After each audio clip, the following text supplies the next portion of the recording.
গনি খান চৌধুরী মালদার পরিচয় করিয়েছিলেন, কিন্তু একজন সাংসদ আছেন দক্ষিণ মালদায় যিনি নড়াচড়া করতে পারেন না। অন্যদিকে সিএ নিয়ে বিভ্রান্ত করছে বিজেপি। মালদা ইংরেজবাজারের কলেজ অডিটোরিয়ামে কর্মী সম্মেলনে কথা বললেন মন্ত্রী ফিরহাদ হাকিম।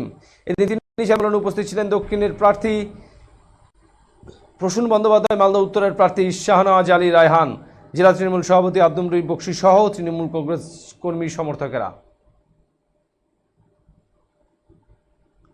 এরপর সাংবাদিক বৈঠক করে ফিরহাদ হাকিম বলেন, অধীর চৌধুরীকে বিজেপির দালাল।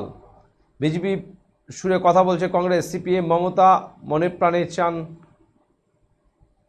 কংগ্রেস।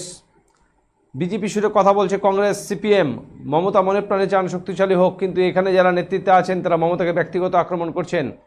আমরা তাদের সাথে জোট করলে কর্মীরা আমাদের ক্ষমা করবে না। গনি খান চৌধুরীর ইচ্ছে ছিল সিপিএমকে বঙ্গোপসাগরে নিক্ষেপ করার। মমতা বন্দ্যোপাধ্যায় সিপিএমকে বঙ্গোপসাগরে নিক্ষেপ করেছে। বরকত তার আত্মার শান্তি পেয়েছে। তৃণমূল কংগ্রেসই আসল কংগ্রেস বলে এদিন দাবি করেন ফিরহাদ হাকিম। তৃণমূল কংগ্রেসের উদ্যোগে কর্মী তাদের এটাকে অর্জন করতে হবে। তাই আপনাদের কাছে যারা আমার তৃণমূল কংগ্রেস কর্মী, আমি আপনাদের কাছে করজোড়ে অনুরোধ করছি যে আগে এবার দুটো সিটই আমরা হারিয়েছিলাম, দুটো সিট হারিয়েছিলাম। একটা পাপি বিজেপির হাতে হারিয়েছিলাম, তিনি আবার লেফট দিকে বিজেপিতে পাল্টি হয়েছিলেন, সেখান দিয়ে তিনি জিতেছিলেন।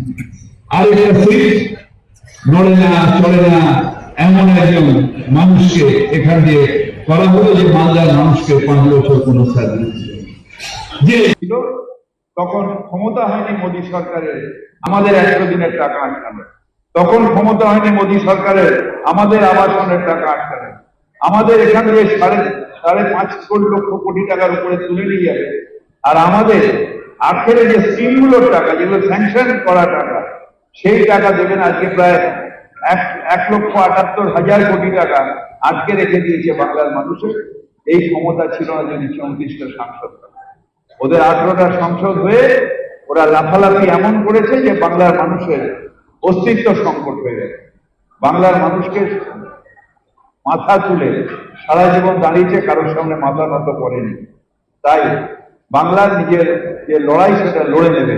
তার জন্যে আমাদের বেশি করে সংসদে বাংলার মানুষের রিপ্রেজেন্টেটিভ পাঠাতে হবে, যারা ওখানে দাঁড়িয়ে মোদির দালালি করবে না, আবার এখানে চুপ করে বসে থেকে নড়বেও না চড়বেও না, সেরকম সাংসদ যারা লড়াই করে বলবে বাংলার মানুষের অধিকারের টাকা আমাদের দিতে হবে, নরেন্দ্র মোদীকে চোখে চোখ রেখে তার কাছ থেকে নিজের অধিকার ছিনিয়ে আনতে হবে, সেই মানুষগুলোকে এখান থেকে নির্বাচিত।